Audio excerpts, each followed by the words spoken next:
안녕하십니까 여러분. 사무엘상 16장 1절부터 함께 보도록 하겠습니다. 오늘은 다윗을 왕으로 세우시는 하나님을 보죠. 여호와께서 사무엘에게 이르시되 내가 이미 사울을 버려 이스라엘 왕이 되지 못하게 하였거늘 내가 그를 위하여 언제까지 슬퍼하겠느냐. 너는 뿔에 기름을 채워 가지고 가라. 내가 너를 베들레헴 사람 이새에게로 보내리니 이는 내가 그의 아들 중에서 한 왕을 보았느니라 하시는지라.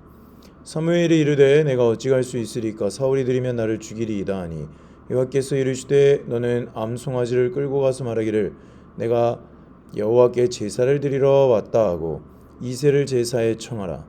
내가 너에게 행할 일을 가르치리니 내가 너에게 알게 하는 자에게 나를 위하여 기름을 부을지니라. 하나님께서 이제 사울을 버리셔서 기름을 채워서 이새 아들들 중에 한 사람에게 가서 부으라고 하십니다. 그러니까 사무엘이 생각해 보십시오. 사울이 이 말을 들으면 가만히 있겠습니까? 이제 사무엘을 죽이겠다 그러겠죠. 그래서 하나님께서 방법도 가르쳐 주시죠. 제사를 드리러 왔다 하고 이새를 제사에 청하고 나머지는 하나님께서 이르신 대로 해라 라고 말씀하시는 겁니다. 4절입니다. 사무엘이 여호와의 말씀대로 행하여 베들레헴에 이르매 성읍 장로들이 떨며 그를 영접하여 이르되 평강을 위하여 오시나이까. 이르되 평강을 위함이니라. 내가 여호와께 제사하러 왔으니 스스로 성결하게 하고 와서 나와 함께 제사하자 하고 이새와 그의 아들들을 성결하게 하고 제사에 청하니라. 그들이 오매 사무엘이 엘리압을 보고 마음에 이르기를 여호와의 기름 부으실 자가 과연 주님 앞에 있도다 하였더니 여호와께서 사무엘에게 이르시되 그의 용모와 키를 보지 말라. 내가 이미 그를 버렸노라. 내가 보는 것은 사람과 같지 아니하니 사람은 외모를 보거니와 나 여호와는 중심을 보느니라 하시더라. 이새가 아비나답을 불러 사무엘 앞을 지나가게 하매 사무엘이 이르되 이도 여호와께서 택하지 아니하셨느니라 하니 이새가 산마로 지나가게 하며 사무엘이 이르되 이도 여호와께서 택하지 아니하셨느니라 하니라. 이새가 그의 아들 일곱을 다 사무엘 앞으로 지나가게 하나 사무엘이 이새에게 이르되 여호와께서 이들을 택하지 아니하셨느니라 하고 또 사무엘이 이새에게 이르되 내 아들들이 다 여기 있느냐. 이새가 이르되 아직 막내가 남았는데 그는 양을 지키나이다. 사무엘이 이새에게 이르되 사람을 보내어 그를 데려오라. 그가 여기 오기까지는 우리가 식사 자리에 앉지 아니하겠노라.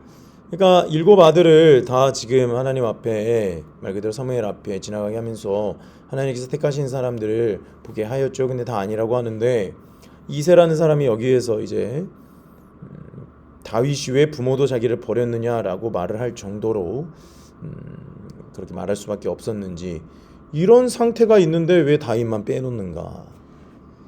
이런 경사스러운 이런 놀라운 하나님의 축복이 있는데 왜 다윗은 빼놓는가.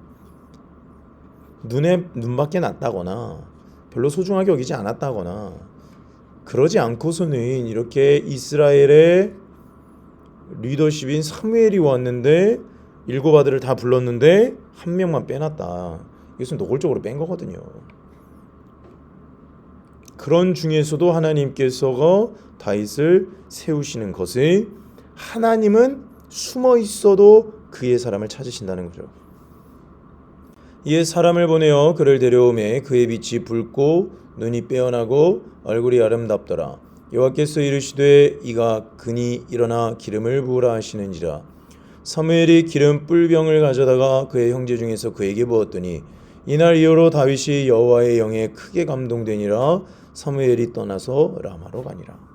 그러니까 결국 다윗이 하나님께서 선택하신 다음 왕이라는 것이 증명이 되었습니다. 이제 그렇다면 이제 다윗이 이렇게 베들레헴에 있는 한낱 목동에 불과한데 하나님께서 어떻게 인도하셔서 왕의 자리에까지 인도하시는가, 그 전체적인 맥락을 봐야 되는 거죠. 그동안에 이런 사건 하나 갑자기 다윗이 사울을 섬기게 되고 이런 일련의 과정들이 보면 사실 그런갑다 이러고 넘어가지만 하나님께서 하시는 일이라고 하는 것은요 한치 오차도 없습니다. 다윗이 사울 곁에 갈 수가 없죠. 어떻게 일개 목동의 왕 옆에 갑니까? 그런데 이런 일들이 차근차근 일어남을 통하여서 다윗을 점점 훈련의 자리로 하나님께서 성취하시고자 하는 목적에 맞게 훈련시키는 모습을 우리는 이 말씀을 통해서 발견할 수 있다는 것이죠. 그래서 하나님 앞에 쓰임 받는다라고 하는 것은 한 방의 로또처럼 갑자기 그의 선하심이 결과로 확 일어나는 것이 아니라 그의 선하심이 차근차근 그 사람을 준비시키고 영양의 그릇으로 만들어간다라고 하는 것을 봐야 돼요. 그것으로 하나님께서 기회를 계속해서 주시는 것, 특별히 목동에 불과했던 다윗이 어떻게 왕 옆에 갈 수 있었을까? 이런 일들이 하나님께서 하신 일이다. 그러니까 하나님께서 우리에게 명령하시는 나도 알지 못하는 방향으로 인생이 갈 때 일단 순종하고 뒷일을 하나님께 맡기는 게 중요합니다. 보죠. 여호와의 영이 사울에게서 떠나고 여호와께서 부리시는 악령이 그를 번뇌하게 한지라.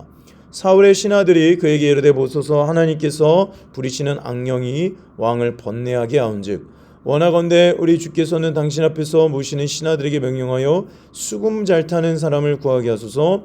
하나님께서 부리신 악령이 왕에 이를 때 그의 손으로 타면 왕이 나으시리이다 하니라. 그러니까 하나님께서 악령을 부리신 이유가 뭐다? 다윗으로 하여금 왕궁에 수금을 타서 초대될 수 있는 계기를 만드는 건데 17절에 사울이 신하에게 이르되 나를 위하여 잘 타는 사람을 구하여 내게로 데려오라 하니 소년 중 한 사람이 대답하여 이르되 내가 베들레헴 사람 이새의 아들을 본즉 수금을 탈 줄 알고 용기와 무용과 구변이 있는 준수한 자라 여호와께서 그와 함께 계시더이다 하니라.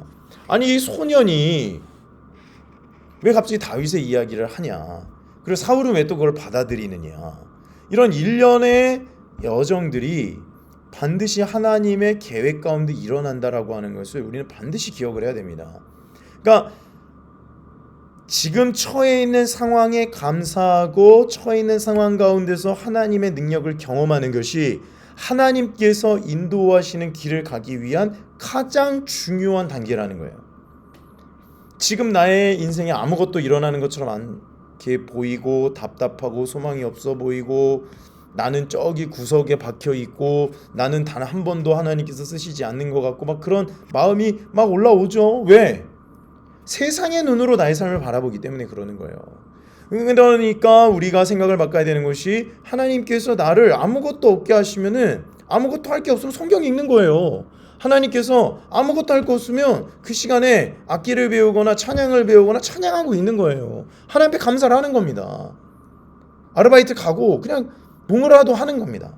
그것을 통해서 하나님께서 어떤 일을 하실지 모르거든요. 그러니까 우리는 한탄하고 가만히 넘어져 있을 것이 아니라 하나님께서 하시고자 하는 일이 무엇인가. 그리고 지금도 뭐 나라에서 엄청난 큰 소동이 일어나지 않았습니까? 사람들 난리 나죠. 막 뭐 내란이니 뭐니 막 난리를 치잖아요. 이때 믿는 자들은 그냥 가만히 앉아서 기도해야 되는 거예요. 거기에 부안해동 돼가지고 흔들려봤자 하나님께서 하시고자 하는 일의 단계를 눈을 가려버리는 결과밖에 일어나지가 않습니다. 하나님께서 이 땅을 새롭게 하시기 위해서 반드시 거쳐야 되는 작업들을 지금 하고 계시는 거거든요. 결과는 어떻게 될까? 그건 두고 보면 알겠죠. 그러니까 결과를 하나님께서 인도하실 때에 우리가 하나님의 뜻을 온전히 좇고 하나님의 뜻을 받아들일 수 있도록 기도하고 하나님 앞에 지금 무릎 꿇어야 되는 상황. 그게 나라의 소동도 그렇고 인생의 소동도 그렇고 개인의 소동도 똑같습니다. 하나님께서는 의미 없이 이런 놀랍고 아름다운 또는 뒤흔들려와 같은 지진들이요 괜히 있지 않아요. 사도행전에도 나오죠.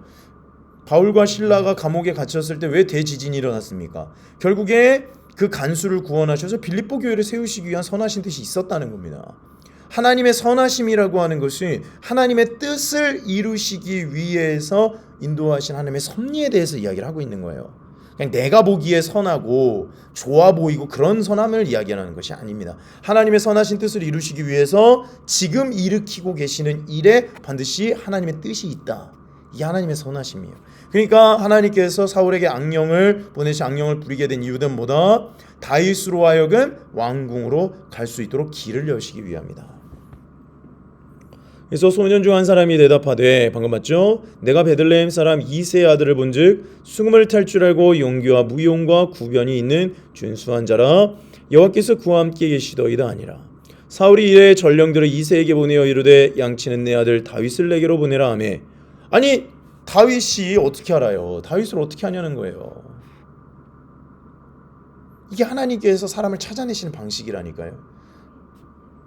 이새가 떡과 한 가죽 부대에 포도주와 염소 새끼를 나귀에 실리고 그의 아들 다윗을 시켜 사울에게 보내니 다윗이 사울에게 이르러 그 앞에 모셔서매 사울이 그를 크게 사랑하여 자기의 무기를 드는 자로 삼고 또 사울이 이새에게 사람을 보내어 이르게 원하건대 다윗을 내 앞에 모셔서게 하라. 그가 내게 은총을 얻었느니라 하니라. 하나님께서 부리신 악령이 사울에게 이를 때에 다윗이 수금을 들고 와서 손으로 탄즉 사울이 상쾌하여 났고 악령이 그에게서 떠나니라.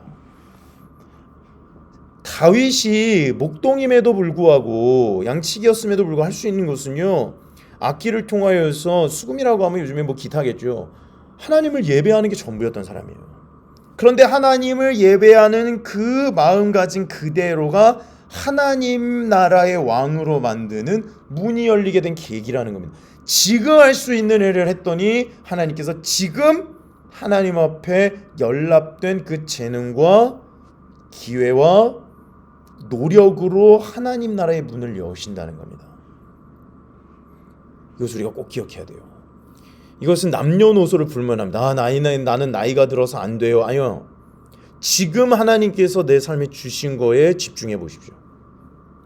뭐 성경을 쓴다거나 성경을 읽는다거나 아니면 성경을 가르치는 리더십으로 훈련을 받아서 사람들한테 성경을 가르친다거나 찬양을 한다거나 찬양을 배우거나, 아니 이거는 돈이 없고 아무 실력이 없어도 할 수 있는 거잖아요.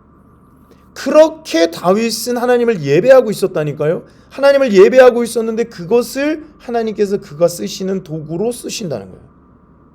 하나님은요, 언제나 온 땅을 두루 감찰하사 중심으로 자기를 찾는 자들을 찾으시고 그에게 능력을 주셔서 그가 세우시고자 하는 그릇으로 쓰시는 분입니다.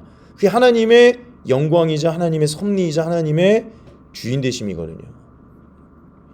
그래서 이제 본격적으로 사무엘상에 다윗이 등장을 하거든요. 다윗의 여정을 보면 하나님의 선하심이라는 것이 무엇인지, 하나님의 선하심이 역경과 고난이 없다는 의미가 아니에요. 또 하나님의 선하심이라고 이야기를 하면 역경과 고난은 다 건너뛰고 그냥 하나님께서 부어주시는 열매만 이렇게 먹는 그런 거를 또 상상을 하는데 그게 아니라는 거예요.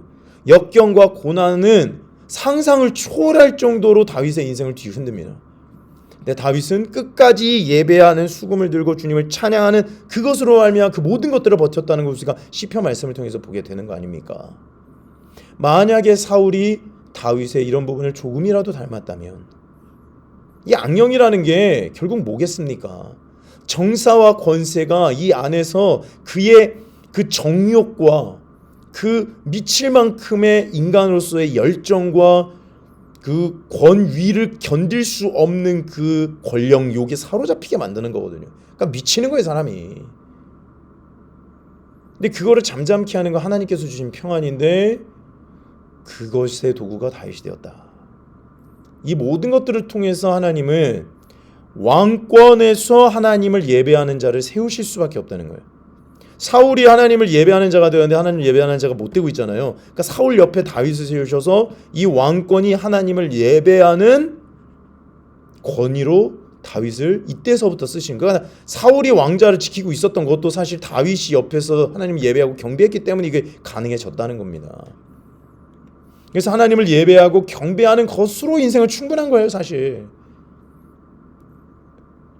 그럴 때에 그 사람에게 양도 맡기시고 예배하는 자리도 맡기시고 왕 옆자리도 맡기시고 환난 가운데 도망자 가운데 광야의 그 핍박 가운데 블레셋 사람들한테 가가지고 침 질질 흘리고 그런 역경을 거치면서 다윗은 왕의 그릇이 됩니다.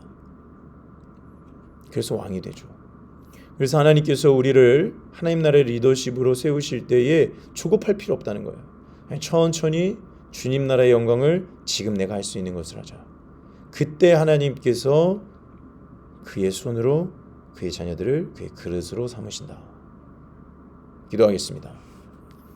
하나님, 우리는 언제까지 이런 상태 가운데 하나님께서 나를 두실 것인가라고 한탄하고 조급해하고 답답해하지만 오늘 말씀을 통하여서 다윗은 그냥 하나님을 예배하는 것으로 충분하고 만족했음에도 불구하고 하나님께서 그